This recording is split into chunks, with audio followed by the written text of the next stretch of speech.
Hair extensions आजकल बहुत ही popular ज़रिया है हेयर वॉल्यूम को बढ़ाने का और बहुत सारे लोग इसको ऑप्ट करते हैं क्योंकि उनको लगता है कि ये गो टू सॉल्यूशन है हेयर वॉल्यूम के लिए। लेकिन लॉन्ग टर्म हेयर वॉल्यूम अगर हमें चाहिए तो क्या हेयर एक्सटेंशंस वो सॉल्यूशन है जो आप ढूंढ रहे हैं? ये हम इस वीडियो में देखते हैं। हेयर एक्सटेंशंस क्यों पॉपुलर हैं? हेयर एक्सटेंशंस क्विक सॉल्यूशन हैं, इजीली अवेलेबल हैं, आप अपने हेयर कलर के अकॉर्डिंग हेयर एक्सटेंशन का कलर चूज़ कर सकते हैं और मेंटेनेंस वाइज इन एक्सटेंशंस के केयर के लिए हमें बहुत कुछ नहीं करना पड़ता। तो इसलिए लोगों को लगता है कि ये एक ईजी सॉल्यूशन है और हम इसको ऑप्ट कर सकते हैं। हेयर थिनिंग की प्रॉब्लम फीमेल्स में बहुत कॉमन है, स्पेशली अराउंड मेनोपॉज। और कुछ लेडीज़ के फैमिली हिस्ट्री में ही होता है कि उनके हेयर थिन होते हैं या थायराइड डिजीज़ के कारण थिनिंग है या डिफरेंट कॉजेज़ हो सकते हैं। तो इसमें क्या होता है कि वो सोचते हैं कि चलिए हमने हेयर एक्सटेंशन लगा लिए और हमें इसका सोल्यूशन मिल गया। लेकिन सबसे पहले तो हमें कॉज रूल आउट करना है कि हेयर थिनिंग का क्या कारण है और वो कोई न्यूट्रिशनल डेफिशिएंसी तो नहीं है।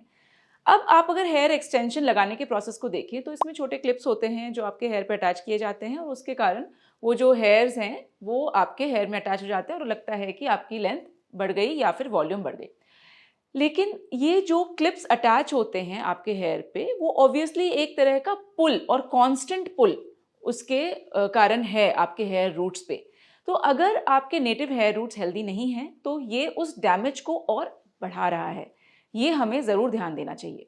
अगर आपके ओरिजिनल हेयर हेल्दी हैं और फिर भी आपको लगता है कि नहीं हमें और ज़्यादा वॉल्यूम चाहिए, तो ठीक है, फॉर शॉर्ट टर्म सॉल्यूशन आप ये कर सकते हैं and it's not actually bad to have a little styling done with hair extensions. लेकिन अगर आप लॉन्ग टर्म और बार बार ये रिपीट करवा रहे हैं, एक के बाद एक एक्सटेंशंस लगवा रहे हैं, तो आपको ये ज़रूर सोचना होगा रुक के कि आपके नेटिव हेयर पे इसका क्या असर पड़ रहा है। अब हम बात करते हैं हेयर ट्रांसप्लांट के ऑप्शन की। अब हेयर ट्रांसप्लांट का अगर ऑप्शन हम हेयर एक्सटेंशन के कंपैरिजन में देखें तो कैसा है? हेयर ट्रांसप्लांट हम स्कैल्प के पीछे से बाल लेके और उसको हम जहाँ भी बॉल्ड एरिया है वहाँ पे लगाते हैं। ये आपके अपने हेयर हैं, ग्रो करते हैं। इनको आप जैसे चाहे वैसे स्टाइल कर सकते हैं, कलर कर सकते हैं, कट कर सकते हैं। तो ऑल इन ऑल ये नेचुरल हेयर है और मेंटेनेंस फ्री हेयर है।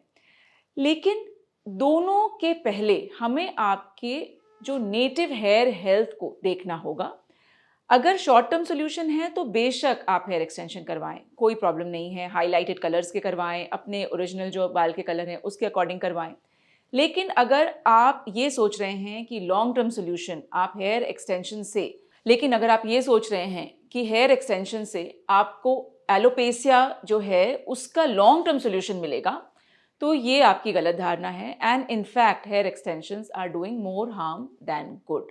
So we are not ruling out hair extensions from the purpose of styling, but for the purpose of achieving a good and natural volume, healthy looking hair, hair transplant should be your option.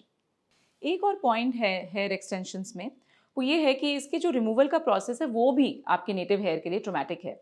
और आप जब बार बार इसको लगाते और remove करते हैं तो आपके जो ओरिजिनल हेयर हैं वो भी ब्रेकेज होती है उनमें और उनके रूट्स भी पुल होते हैं, तो उसमें भी ट्रैक्शन के कारण डैमेज की संभावना रहती है।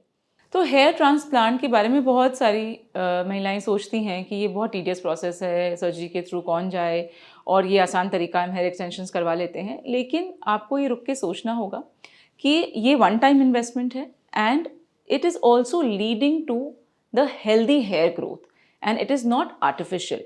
सो these will be your natural hair and you will be free of the repeated damage that you're doing to your hair with hair extensions. Hair extensions versus hair transplant video अगर आपको informative लगी तो आप हमें ज़रूर comment box में लिख के बताएं। आप हमारे चैनल एसबी ट्राइकोलॉजी को सब्सक्राइब करें और नोटिफिकेशन बेल ऑन रखें।